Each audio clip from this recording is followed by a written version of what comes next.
Hey, it's Dr. Bill Garris, and I'd like to welcome you to Week 4, Unit 4.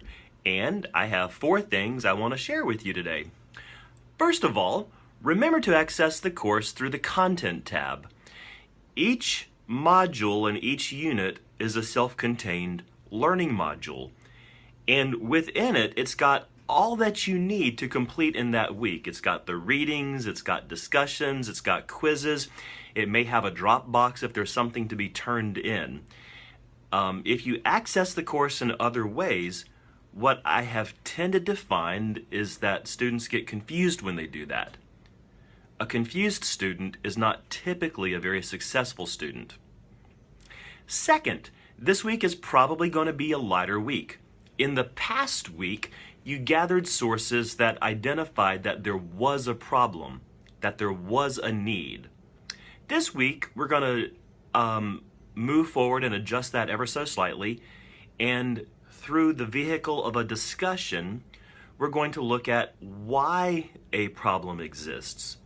You might be drawing from scholarship, from theoretical material, from courses that you've had previously. We're going to be delving into background and contextual information about why a problem exists. Not that a problem exists, we did that this past week, but why the problem exists. Again, this is not going to be something that is drop boxed, but we'll be talking about the background reasons for why this problem exists through a discussion. Third, let's look ahead. Next week, we're going to be turning in the problem statement. There's going to be more detail about how to do that in the next unit, the last week of September. But I wanted to give you a little heads up about that it was coming. Finally, as we enter the first week of October in a couple of weeks, we'll get engaged with what's called a logic model. And the logic model is a graphic depiction of what you propose to do with grant money. It is a graphic depiction of the intervention that you aim to carry out.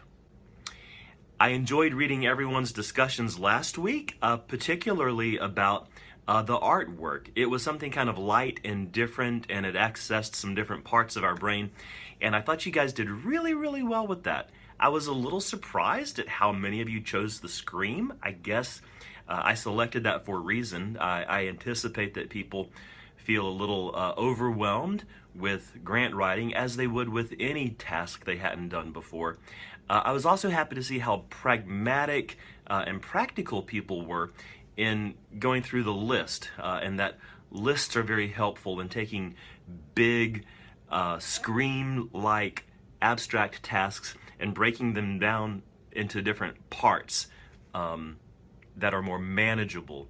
So really enjoyed it. You guys did a really good job with that discussion. Have a great week, and I'll check in with you later.